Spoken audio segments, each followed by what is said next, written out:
اسما بن یزید رضی اللہ سے روایت ہے کہ حضرت صلی اللہ علیہ وسلم نے فرمایا کہ قیامت کے دن لوگ ایک ہی میدان میں جمع کیے جائیں گے۔ اس وقت ایک پکارنے والا زور سے پکار کر کہے گا کہ وہ لوگ کہاں ہیں جن کے پہلو بستروں سے الگ رہتے تھے، کیونکہ وہ راتوں کو نمازوں میں وقت گزارتے تھے۔ یہ سن کر اس خوبی کے لوگ پورے مجمع میں سے نکل کر کھڑے ہوں گے، جو تعداد میں بہت کم ہوں گے۔ یہ لوگ جنت میں بغیر حساب کے داخل ہو جائیں گے۔ پھر ان کے بعد باقی لوگوں کا حساب شروع کرنے کے لیے حکم ہوگا۔ حضرت ابو امامہ رضی اللہ فرماتے ہیں کہ حضرت سید عالم صلی اللہ تعالیٰ علیہ وسلم نے فرمایا ہے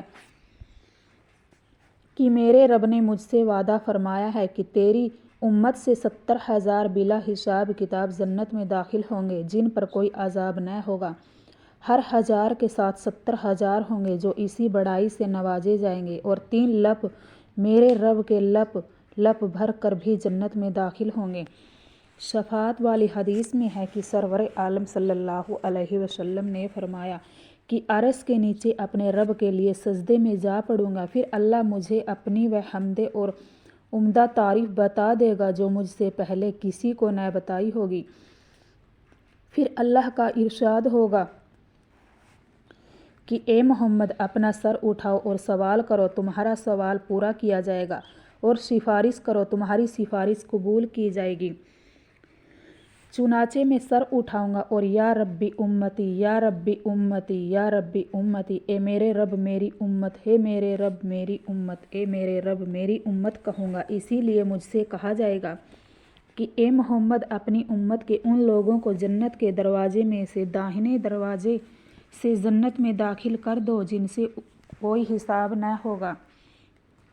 پھر آپ نے فرمایا قسم اس ذات کی جس کے قبضے میں میری جان ہے، جنت کے دروازے اتنے چوڑے ہیں جتنا مکہ اور حجر کے درمیان فاصلہ ہے۔ حضرت عائشہ رضی اللہ فرماتی ہے کہ میں نے ایک نماز میں حضرت صلی اللہ علیہ وسلم کو یہ دعا کرتے ہوئے سنا ہے، اللہم حاسبنی حسابا یسیرا، اے اللہ مجھ سے آسان حساب لیجیے۔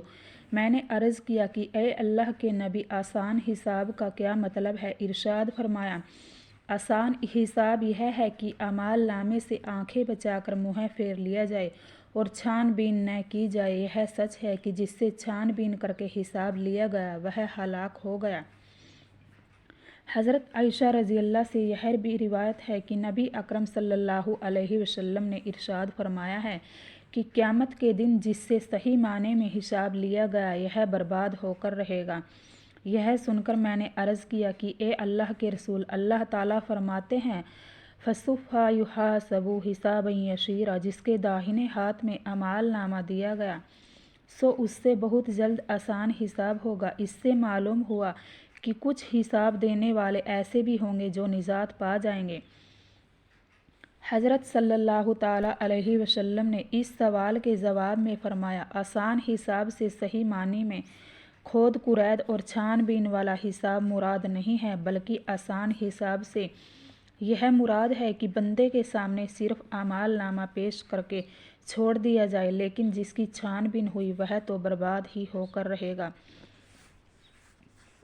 حضرت عبداللہ بن عمر رضی اللہ سے روایت ہے کہ حضرت سید عالم صلی اللہ علیہ وسلم نے فرمایا کہ بے شک قیامت کے دن اللہ تعالیٰ مومن کو اپنے قریب کریں گے اور محشر والوں سے اسے چھپا کر کے فرمائیں گے کہ کیا تجھے فلاں گناہ یاد ہے، کیا تجھے فلاں گناہ یاد ہے؟ وہ عرض کرے گا کہ ہاں رب یاد ہے، یہاں تک کہ اللہ تعالیٰ اس سے گناہوں کا اقرار کرا لیں گے اور وہ اپنے دل میں یقین کر لے گا کہ میں برباد ہو چکا ہوں۔ اللہ تعالیٰ فرمائیں گے کہ میں نے دنیا میں تیرے عیبوں کو چھپایا ہے اور ان گناہوں کو ظاہر نہ ہونے دیا، اور اب میں بخشش کر دیتا ہوں۔ اس کے بعد اس کی نیکیوں کا اعمال نامہ اسے عنایت کر دیا جائے گا، لیکن کافر اور منافق لوگوں کا پروپگنڈا کیا جائے گا۔ ساری مخلوق کے سامنے اس کے متعلق زور سے پکار دیا جائے گا کہ یہ وہ لوگ ہیں جنہوں نے اپنے رب کے بارے میں جھوٹی باتیں گڑھی تھی، خبردار اللہ کی لعنت ہے ظالموں پر۔ السلام علیکم ورحمۃ اللہ وبرکاتہ۔